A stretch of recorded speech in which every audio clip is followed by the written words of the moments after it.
এই যে তিনজন সাংবাদিক চাকরিচ্যুত হয়েছেন, আমরা এটার বিরোধিতা করি।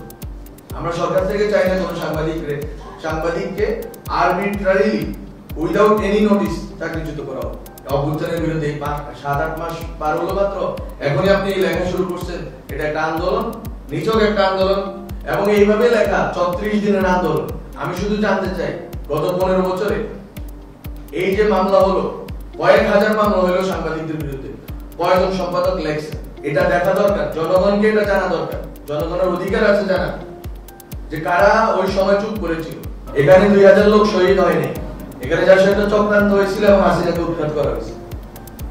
এটা কোন সংবাদ মাধ্যম এটা করতে পারে না, যদি তার ভিতরে একটু নৈতিক সাহস। আমরা এই সংবাদ মাধ্যম কিন্তু দেখেন আমরা বন্ধ করিনি, না ওই সম্পাদককে আমি কল দিছি, না যারা লিখতেছে তাদেরকে আমরা কোনো কিছু বলছি, অ্যাপ্রিহেন্ড করছি। আমরা করবো না। লেখেন, জনগণ আপনাদেরকে দেখে নিন, যারা শহীদ প্রেমী তারা আপনাদেরকে দেখে নিন। আপনাদের সাহস হয় কিভাবে? আপনারা আপনাদের চোখের সামনে ঘটেছে, এটা কয়েক বছর আগের ঘটনা না, কয়েক মাস আগের ঘটনা। আপনারা এই মানুষগুলো, এই শহীদ ফ্যামিলিগুলো এখনো বিচার পায় না, সেই বাস্তবতা আমরা দেখি। ট্রাইব্যুনাল আরেকটা করা হয়েছে, এবং এইটা বিচার প্রক্রিয়ার জটিলতা বাংলাদেশে এটা আমরা জানি। আমরা চাইলেই বিচার করতে পারি না। আর যদি বিচারের নামে আমি যদি এরে গ্রেফতার করে একে ওকে ফাঁসিতে ঝুলিয়ে দিই, আমার সাথে তার আওয়ামী লীগের কোনো ডিফারেন্স থাকে না, আমরা ওইটা প্রক্রিয়া করব। কিন্তু এই যে সম্মতি উৎপাদনের যন্ত্র হিসেবে গণমাধ্যম এই কাজটা করতে পারে না। অভ্যুত্থানের বিরুদ্ধে 7-8 মাস পার হলো মাত্র, এখনই আপনি লেখা শুরু করছেন। এটা একটা আন্দোলন, নিছক একটা আন্দোলন, এবং এইভাবে লেখা 34 দিনের আন্দোলন। ওরা সদর্পে লিখে বেড়াচ্ছে, এগুলো খুবই দুঃখজনক অভিজ্ঞতা আমি মনে করি। আপনারা বেশিরভাগের পক্ষে সম্মতি উৎপাদন করেন।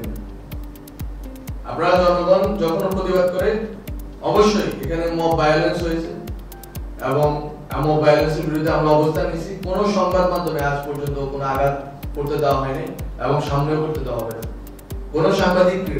যেটা আমরা করেছি, আমরা এটা ডক্টর মোহাম্মদ ইউনূস বলেছেন, উনি বলেছেন এটা আমার সময়ে হয়েছে না, এটা নাহিদের সময়ে, নাহিদ ইসলাম যখন ছিলেন তখন উনি এটা করে দিয়ে গেছেন যে কোনো সাংবাদিক যদি হয়রানির শিকার হয়, আমরা যাতে আমাদের কাছে জানানো হয় তথ্য মন্ত্রণালয়।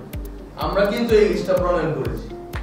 266টা মামলার কথা বলা হলো, কিন্তু আপনারা শুনতে পেলেন একজন সম্পাদকের বিরুদ্ধে 149টা মামলা হয়েছে।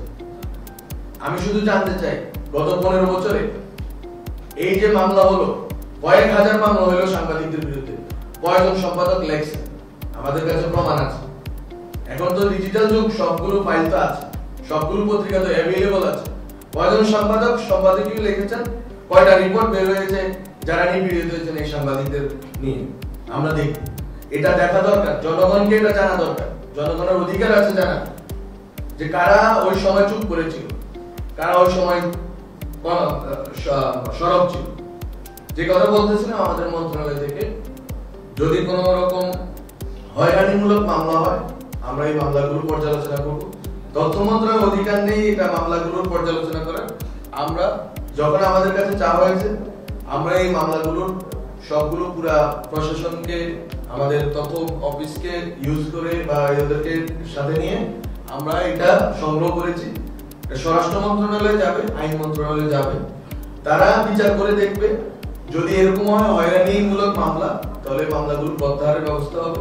অথবা আপনি দেখেন মামলা করবে, আমি কালকে বলেছি, বাংলাদেশের সরকারের যে অবস্থা, এখানে হচ্ছে বরকেন্দ্র একটা না, বরকেন্দ্র অনেকগুলো, রাজনৈতিক দলগুলো, এখানে অনেক রাজনৈতিক দল, অনেক পাওয়ার। এখন যে যেখানে পারতেছে মামলা দিতেছে। আমরা বলতেছি এই মামলা এভাবে যেন তেনভাবে মামলা যাতে না হয়, এই ব্যবস্থা আমরা নিচ্ছি।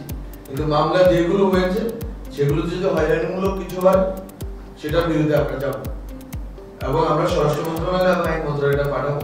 আরেকটি কথা আমি বলে দিতে চাই, এই যে তিনজন সাংবাদিক চাকরিচ্যুত হয়েছেন, আমরা এটার বিরোধিতা করি। আমরা সরকার থেকে চাই না কোনো সাংবাদিককে আরবিট্রারিলি উইদাউট এনি নোটিস চাকরিচ্যুত করা হোক। এটা জনগণকে চাইছে না চাইছে, এটা আমাদের বাধ্যকতা।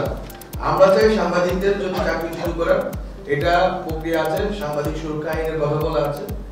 আমরা চাই যে সাংবাদিকদের যদি চাকরিচ্যুত করা হয়, একটি নির্দিষ্ট প্রক্রিয়া মেনে করা হবে, নোটিশ দিয়ে করা হবে। একজন মানুষের জীবিকার উপরে এইভাবে আরবিট্রারিলি কেউ আঘাত আনতে পারবে না, এটা আমরা চাই। আমরা এইটার বিরোধী।